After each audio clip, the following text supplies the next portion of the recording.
From the time Michael was a small boy, I poured my heart and soul into raising him. I remember those early mornings, the way sunlight filtered through the kitchen window, wrapping the room in a warm embrace as I prepared breakfast, the air filled with the sweet scent of pancakes and fresh coffee. I'd call out to him, his little feet padding across the tiled floor, excitement in his laughter as we shared our secret chocolate chip treats. I see it now, tucked away in a corner of my mind, our cozy family dinners around the table, laughter punctuating the clinking of forks against plates. The stories exchanged were treasures I held dear, the way he'd roll his eyes at my corny jokes. Together, we shaped rituals, like Saturday movie nights where we'd snuggle under blankets, popcorn bursting with laughter and love. My role focused on nurturing his dreams, fostering his ambitions, and making sacrifices, never once hesitating to prioritize him over my own aspirations. But there was another layer, a darkness creeping in as the years unfolded. I often dismissed the minor inconveniences, the snide comments that, in retrospect, hinted at the fractures forming between us. The way Jessica first entered our lives twinkled with promise. I had hoped she'd cherish the bond we shared, support him, and invite me into her world with open arms. Yet slowly, I began to notice the shifts. My beautiful kitchen, once a space of warmth filled with the clatter of preparation, felt colder as Jessica began to position herself as the expert on everything related to my son. I remember one afternoon in particular. We were planning a birthday party, and she effortlessly dismissed my ideas, a light dismissal that felt heavier than it was. "Maybe you should let me handle this, Clara," she said with a saccharine smile. "I have a better sense of how to connect with his generation." The words were polite, perhaps even thoughtful on their surface, but the way they wrapped around me, choking any voice I had left, was suffocating. There were other moments too. During family gatherings, sparsely scattered glances darted between Jessica and Michael, and in them, I felt an unsettling disconnect. As she wielded her control like a weapon, I braced myself to counter her quips, my heart racing, but the words caught in my throat. Michael's silence, his back turned away from me, only added fuel to the fire of my loneliness. He'd shrug off my discomfort or put a gentle hand on my shoulder, but deep down I could see he was caught, trapped between his love for me and the growing disdain in Jessica's eyes whenever I spoke. I still tried to picture our past, those precious moments when it felt as if nothing could fracture the bond we shared. The crackling of the fire on chilly evenings, Michael nestled against me as we shared stories, warmed by the flames and our love. Tears sting my eyes as I think of the boy who used to hug me tightly, who once saw me as his entire world. Now it feels like I'm a mere shadow in the background, my role stripped away piece by piece. Yet, as I navigate this treacherous territory, I know I must reclaim my dignity. I can no longer sit idly by, hoping for things to change while my heart grows heavy with each passing humiliation. I'm determined to rise from the ashes of this betrayal and piece back together the bond that once flourished amid family gatherings laden with laughter and warmth. The shadows of hospitality can no longer define me. I will not be defeated by indifference. With that, I take a deep breath, determined to unravel this tapestry before it consumes me whole. I will find a way to navigate this maze of manipulation. I must, because beneath the cold facade Jessica has woven, I still carry the love I once nurtured fiercely, and with it, I can reclaim what is rightfully mine. It was a bright spring afternoon when Jessica first stepped into our lives. The air buzzed with the promise of renewal, fresh flowers blooming in the garden and warmth spilling into the home through wide-open windows. I had spent days preparing, envisioning the joy her arrival would bring. I imagined shared smiles and laughter, hoping to cultivate an instant bond, a dream that felt only natural to a mother who had seen her son thrive. Jessica waltzed in, her confidence filling the space like a gust of wind, touzling my carefully arranged knickknacks. She wore a dazzling smile, her curls bouncing with energy, but there was an edge, a subtle reminder of the power she seemed to wield. My heart fluttered with hope until, in the warmth of that initial welcome, I sensed an undercurrent of something unsettling. "Michael talks so highly of you, Clara," she exclaimed, her voice bright with feigned warmth. But as her eyes flickered over the familiar walls, I caught the hint of appraisal, a look that suggested she was already calculating my worth in this new family dynamic. At first, I welcomed her with open arms, eager to share who we were, the traditions I had nurtured, the laughter we treasured. But within those early conversations, Jessica began to weave her dismissive remarks into the fabric of our exchanges. "That's sweet you wanted to cook that dish, Clara, but Michael really prefers Thai food these days," she said casually, as if gauging my reaction. The delicate stain of jealousy bled into the dining room air, unmistakable. I forced a smile, hiding the sting her words ignited, but inside I was trembling. The subtle shift I felt, the way Michael would glance at her and nod, words of support teetering on his lips yet never spilling out, was a growing shadow in our once vibrant connection. Family outings soon transformed into an array of critical glances and veiled barbs. At a family dinner, Jessica declared with a laugh, "Oh, Clara, your meatloaf was definitely a blast from the past." A few scattered chuckles followed, and my heart sank. The warmth I used to bask in faded, replaced instead with a chill that snaked its way around my chest. I remember one particular gathering. The weather was mild, with soft sunlight filtering through trees as we barbecued in the backyard. I had taken special care to prepare everyone's favorite dishes, hoping this time would be different. But as I placed grilled vegetables on the table, Jessica leaned over to Michael, whispering, but too easily within earshot, "I can't believe she thought that would impress anyone. We can do better." The moment hung heavy, dripping with intent, and I could feel the weight of her words pressing down on me like lead. The laughter amongst our family members felt hollow, fragments of their amusement clashing with the growing tension in my chest. I caught Grace's eye, my lovely granddaughter, who looked torn between her mother's influence and her abiding love for her grandmother. In that fleeting moment, the joy radiating from her eyes was drowned in an ocean of discomfort, and the safety I once provided felt precarious, hanging on by a thread.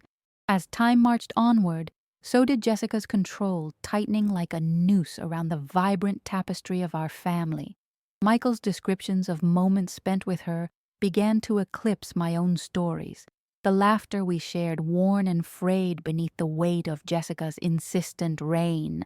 "You should really take a look at how she manages social media so flawlessly, Mom," he would suggest, shrugging lightly, but each word cut deep. I found myself retreating to my kitchen, the familiar smells, bleeding memories that soothed my heart, the sizzle of garlic in olive oil, the scent of herbs mingling through the air, brought back visions of tenderness. But as the timer beeped and I stood alone, I realized that while I prepared these meals with love for my family, my heart twisted in knots, knowing they were growing more distant with each bite. One evening, I caught a glimpse of a family photo on the mantel, Michael cradling his small hands around a birthday cake, beaming as I stood proudly beside him. Those moments, now scattered like dried petals, stung like thorns in my heart. I longed to remind him of our shared history, yet each time I opened my mouth, words became too heavy to speak. As I reflect on those days, I recognized the telltale signs of Jessica's influence emerging through Michael's demeanor. We seldom saw family, the phone calls dwindling, casual visits becoming rare. I could see the distance yawn between us, a cavern that only grew broader with the insidious whispers Jessica fed him, encasing him in her control. But I couldn't allow her manipulation to shatter what was once ours. I must strengthen my resolve, to whisper gentle reminders into the air, conjuring the foundations of the love I nurtured painstakingly over the years. Each day I was keenly aware that time was running short. A storm was brewing, and I needed to summon the courage to navigate through it. Yet beneath it all, my heart beat with a quiet determination to stand for what I once held dear.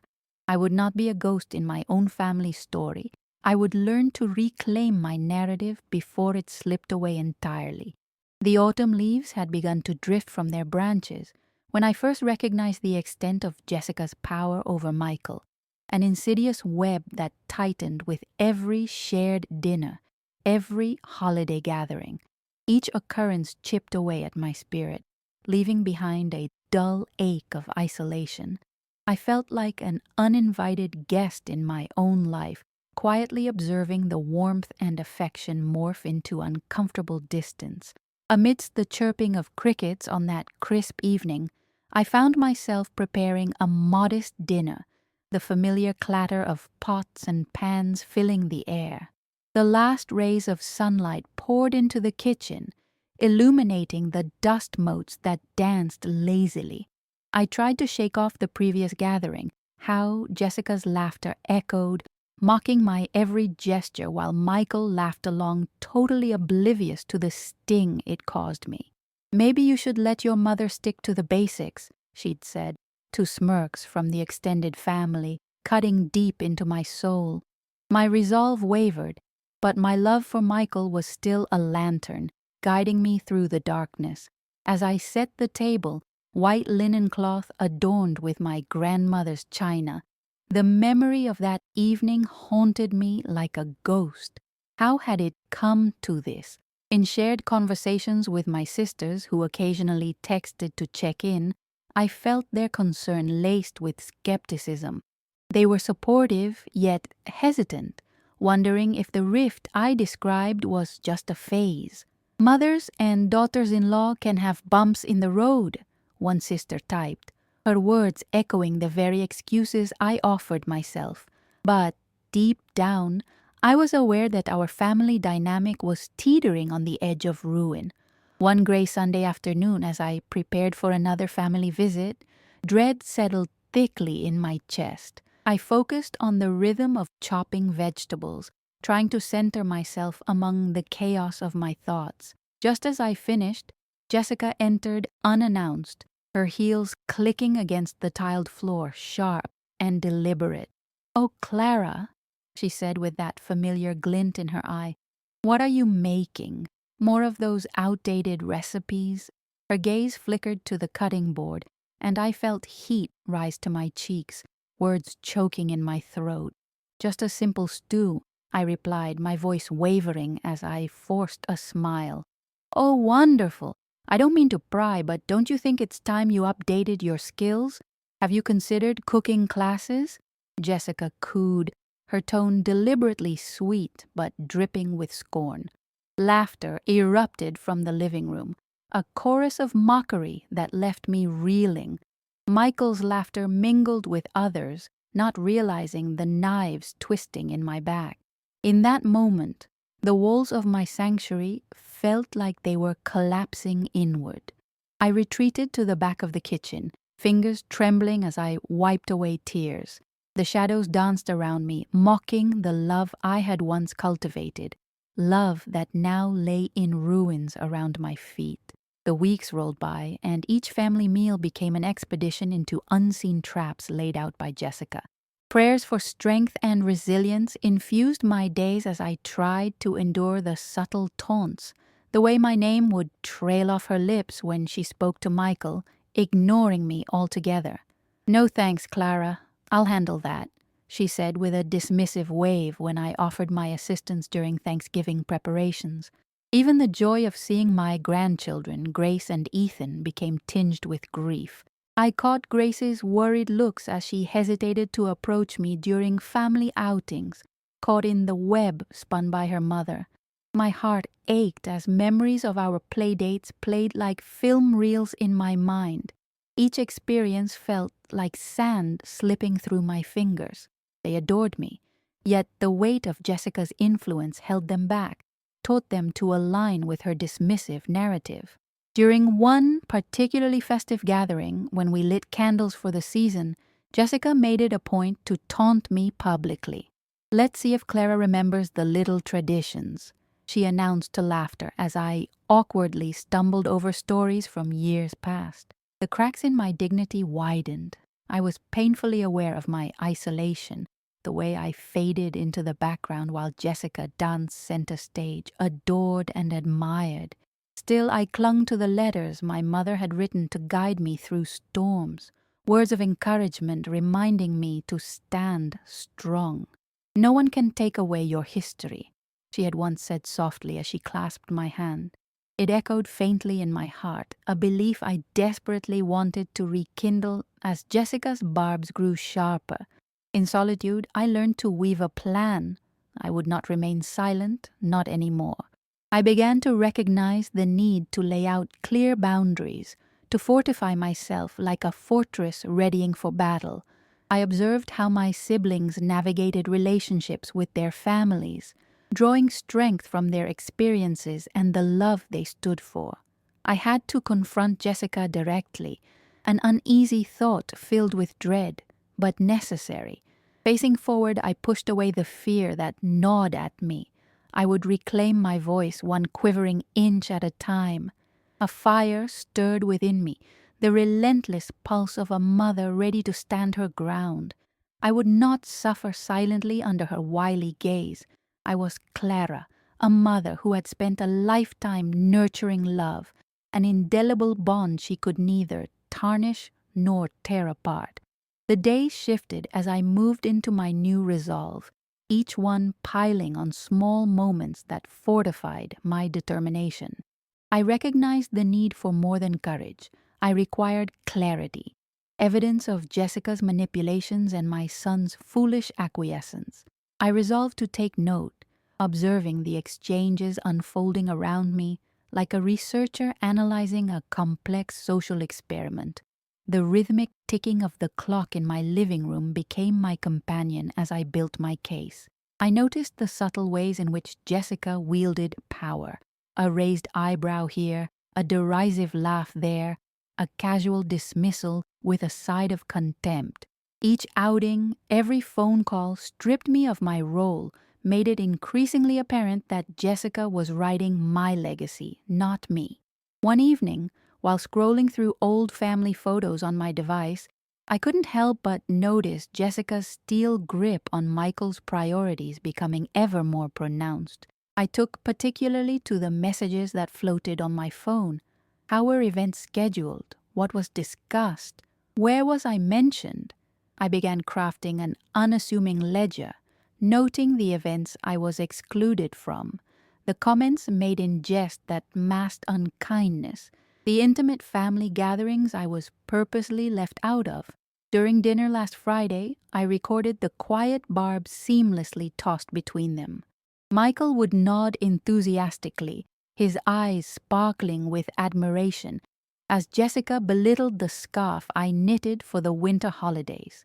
"Mom could use some fashion advice," she joked, a hollow laugh echoing in the air.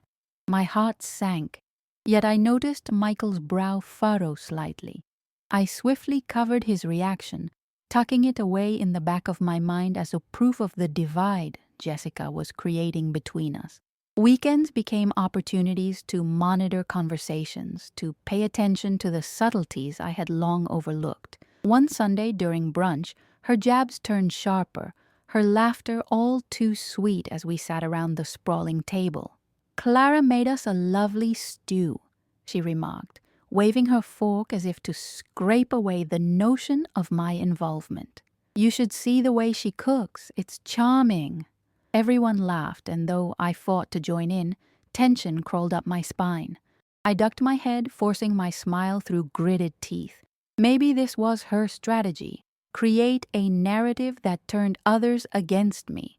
Michael's moments of discomfort were rare, yet I began to see more glimmers of unease as I wrested smaller victories from him. A few weeks ago, I had asked him about family rituals. "What happened to our Sunday dinners?" I asked tentatively, feeling like a desperate swimmer reaching for salvation. He shrugged, eyes darting towards Jessica as if considering her reaction. "We've just been busy, right, Jess?" His eyes mirrored pure confusion, a reflection of the new terrain he was navigating. But here was where my plan began to take root: to coax out Michael's allegiance in subtle ways. I organized little gatherings, intimate coffee dates, a movie night here or there, casual outings with Grace and Ethan, where I could elicit more hints from them about how they viewed their mother's behavior. Each conversation with my beautiful grandchildren threatened to pull loose the strings Jessica had woven tightly around them. One afternoon, as Grace helped me bake cookies, I slipped in gentle questions. "What do you think of when your mom says things about me?" I asked, masking my inquiry with a light-hearted laugh. She paused, her young brow furrowing in thought, while my heart raced.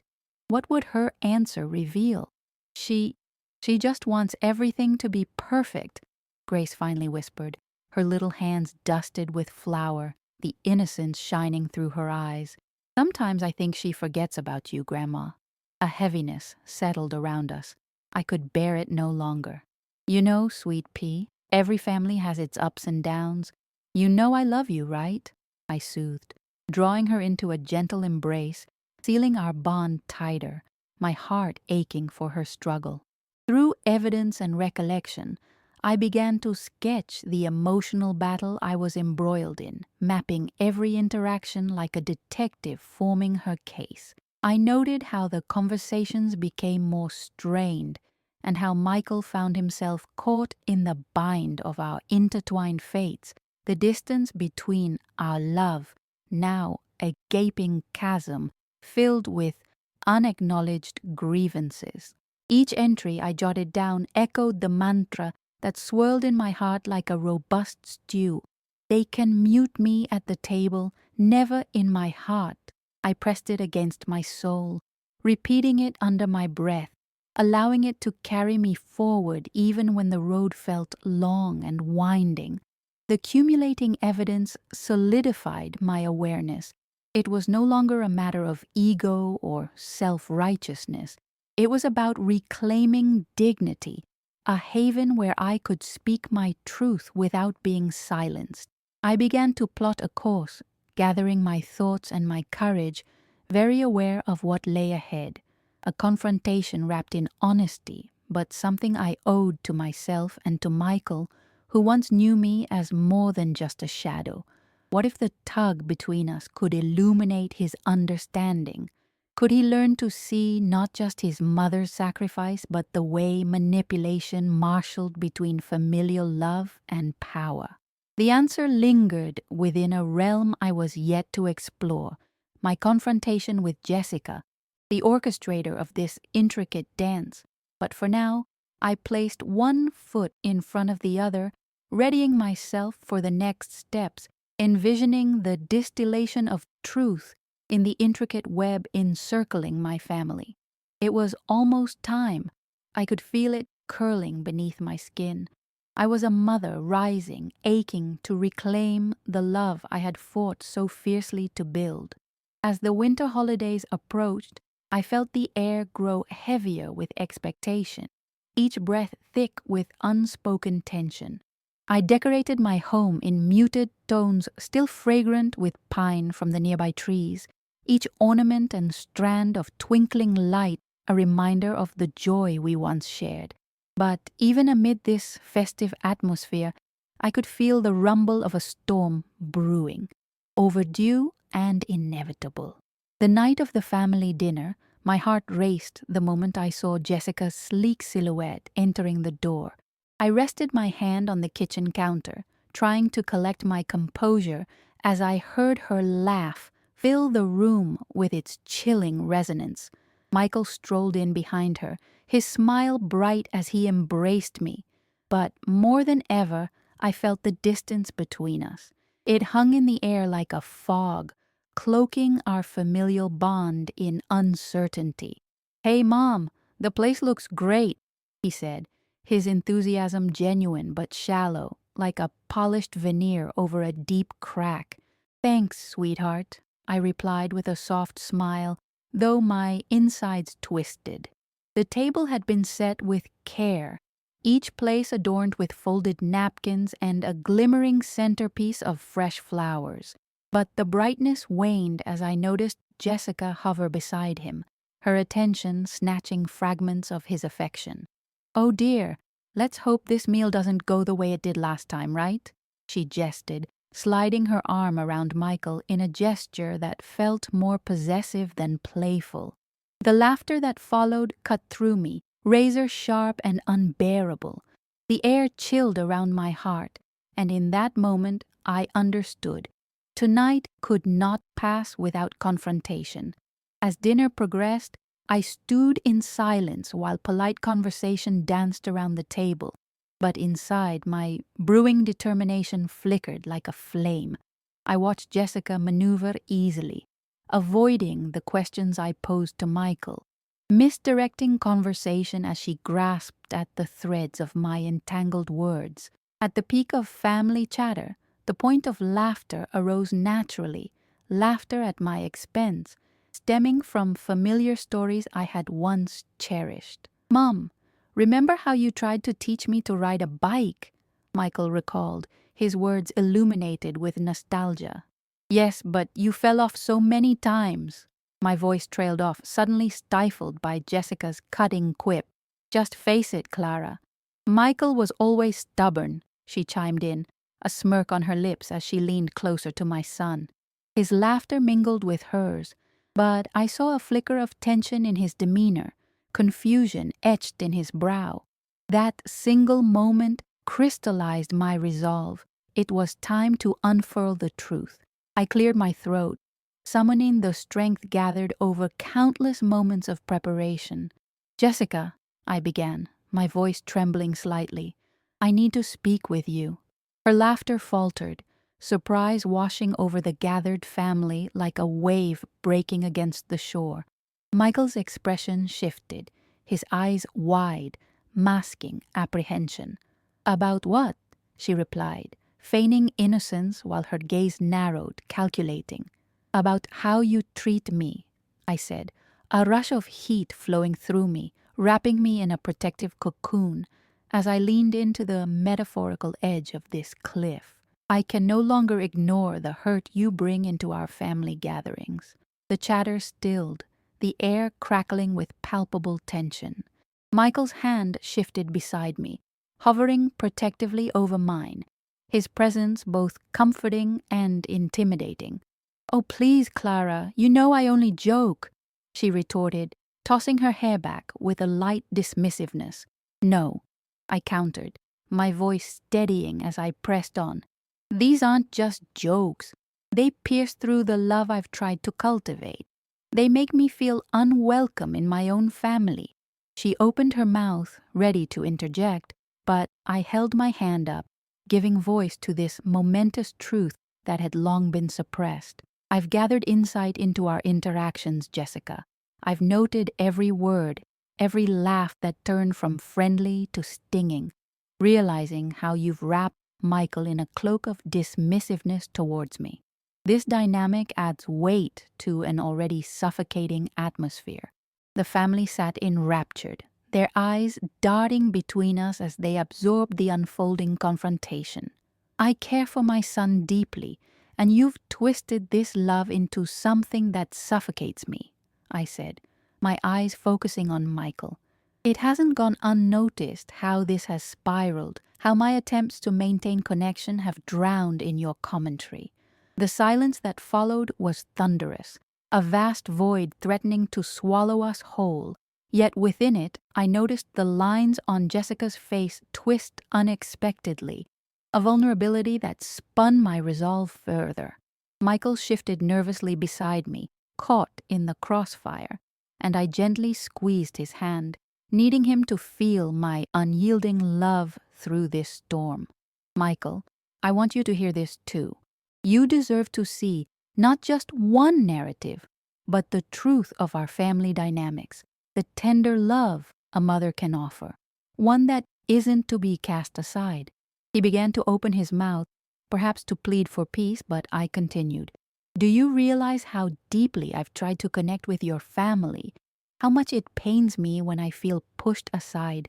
Jessica's facade cracked just a bit, only a sliver of panic crossing her features as she slowly turned to Michael. Honey, it's just her insecurity talking. You know I love you. I just want what's best for you. Do you really? I pressed, heat rising again in my chest. What does love mean if it tears down the very foundation I've built with him? What does it say about us? Michael's brow furrowed as if he were wrestling with an unseen burden.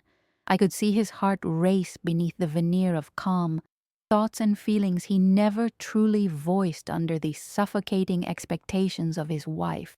The reflection of my fight mirrored in his eyes hinted that he was awakening to the realization that this wasn't just about me, it was about who he was willing to stand with. I want you to know you have a choice, I continued, bravely catching Michael's eye. You can choose to embrace what's real, to fight with me for what we've built together.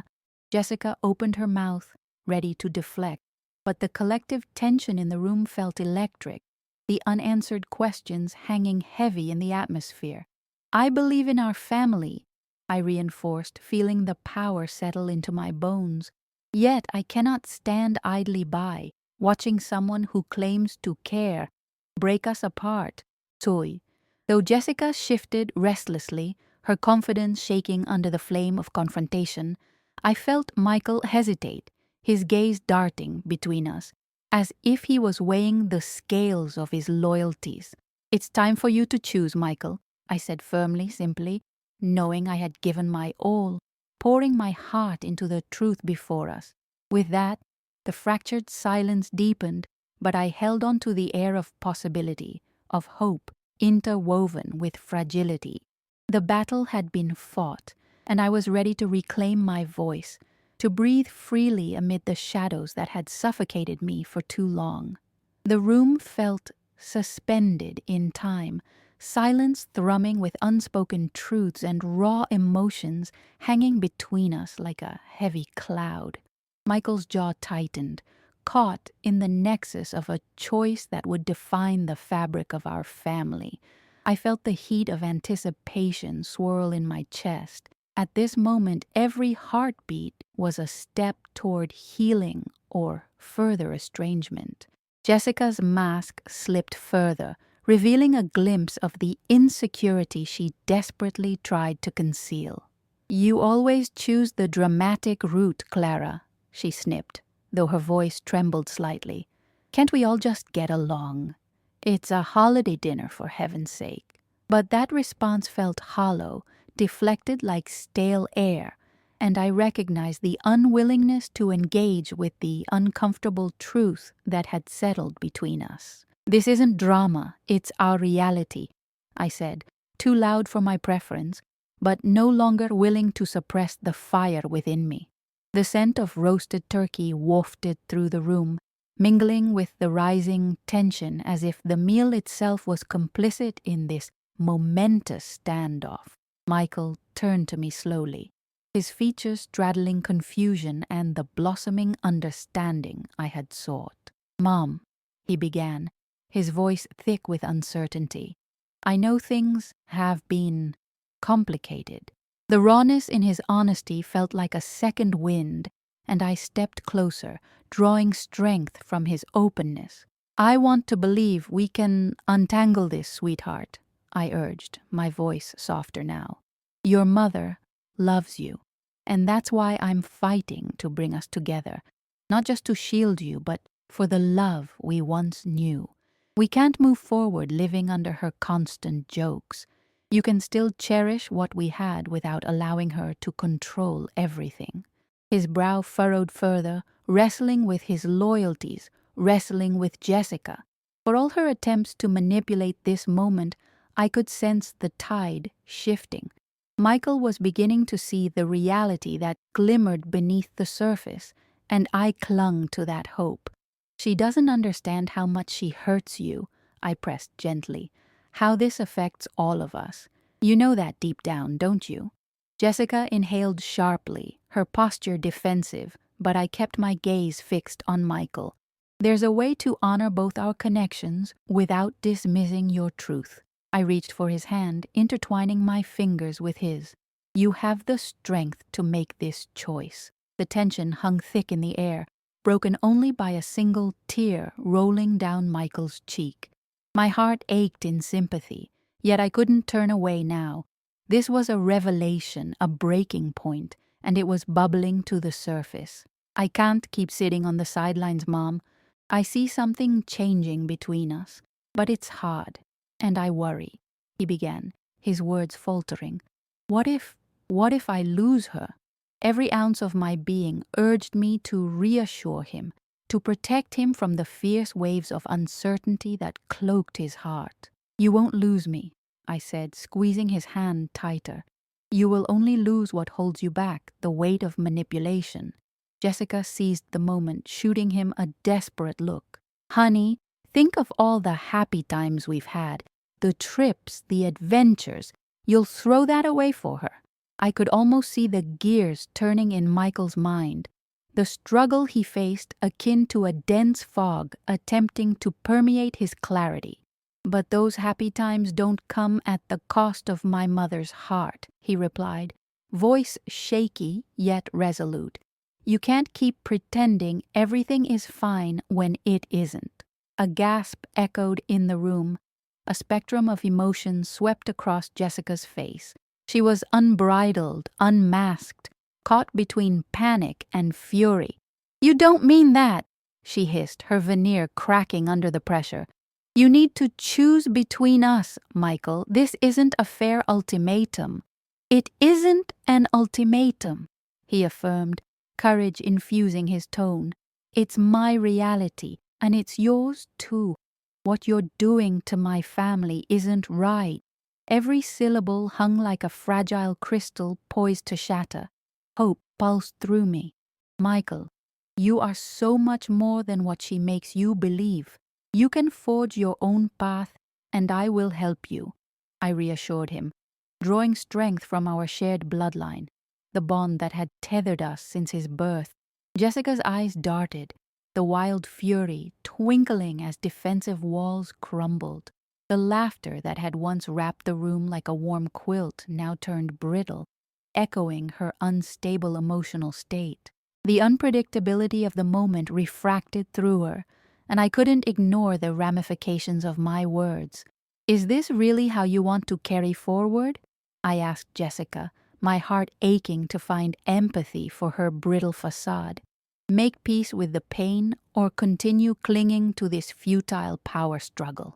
The scents of the holiday dinner became intoxicating, yet they faded before the harsh truth unraveling before us, the tangible legacy of our family unraveling into threads. Would Jessica dare to acknowledge the manipulation she exerted? I offer you a chance to change, to rebuild a foundation based on understanding and care, I pressed further, watching as her carefully curated confidence wavered. With every beat, I measured Michael's hesitance against the weight of the truth. Time seemed to pivot, shares weighing against overwhelming momentum, the room alive with possibilities.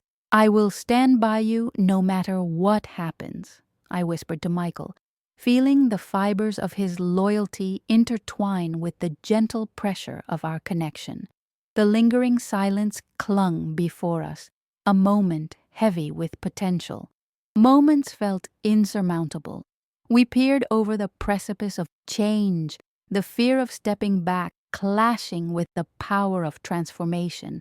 In that unsettling serenity, I could embrace the truth I had long sought, the exquisite reality that became intertwined with hope amidst chaos. Together, we would navigate this path, and as Michael looked towards me with renewed courage in his eyes, I finally felt grounded in the possibility of a family reborn, a family redefined by love. The silence stretched between us, taut and electric. Every moment felt infused with the weight of unvoiced emotions, especially on Jessica's face, shifting between anger and confusion as my words took root. The air grew heavy, charged with tension, on the cusp of a revelation, and I determined not to let it slip away. "Enough of this charade," she finally spat, her bravado faltering. "You think you can manipulate him away from me, Clara, with your condescending speeches?" I knew irritation was simmering beneath the surface, but it was accompanied by an underlying fear. "There is no manipulation here, Jessica. It's time for your honesty. Can't you see how your words wound us?" A flicker of vulnerability crossed Michael's face, reflecting his own struggle. "Mom," he said slowly, "I can't pretend anymore. This tension isn't just about you and Clara. It affects all of us. Your constant need for control suffocates our family." Jessica froze, disbelief washing over her. Her mouth opened, but no coherent words emerged as the truth anchored into the silence. "It's exhausting," he continued, urging her to confront the unkind reality he had finally recognized. "This shouldn't be our normal." "Don't you dare," she shot back. But the panic that broke through her harsh words revealed her unraveling self. "I have done everything for you, Michael." I could feel the pull of compassion begin to negate the tension, yet it was difficult not to feel the urgency of the moment. "Your attempts to help us have only built walls between love and understanding. Nothing can be solved through manipulation." For a brief moment, a flicker of humanity showed in her eyes. "I thought I was protecting you all. I didn't realize—" Her voice cracked, faltering. "Safety cannot come from chaos," I interjected gently. "If it's love, it must be grounded in truth, not power." The atmosphere shifted, thick with possibility. It felt as if the world had paused, poised on the brink of change. "Do you want to live like this?" I asked, willing to see the woman beneath the facade. "This is your chance to change, to nurture a foundation built on trust." He glanced at me, then back at her. "Please, Mom, don't you want warmth in our family? You can't keep pushing us away." For the first time, genuine fear flickered in her eyes, softening her hardened exterior. "But what if I lose you both?" she whispered, vulnerability pooling in wounded honesty. "No one is asking you to lose us," Michael replied earnestly. "But we can't continue as we are. Change is essential if we want this family to heal." I reached for Michael's hand, intertwining fingers in solidarity, urging him to stand firm. "Together, we can walk this path. I believe you can take off this mask and be real." The silence deepened again, now alive with a sense of vulnerability and promise. Jessica's defenses were crumbling, the act no longer tenable. "I don't know how to change," she said, regretting her earlier perception of control. "I thought I was doing what was best, to protect him," I murmured. "But every effort at protection has translated into division. So are you willing to try?" Michael asked gently, his eyes encouraging, a lifeline offered to bridge despair. Jessica's breath hitched, and slowly she nodded, that single act resonating like a tremor of hope coursing through the room. I will try," she said, tears brimming in her eyes. In that quiet commitment, undeniable potential unfurled before us. Together, we could dismantle the walls and relinquish the chains that had restricted our family bonds for too long. For the first time, I believed in soaring possibilities, the chance at being whole again, one heart stitched together through forgiveness and love.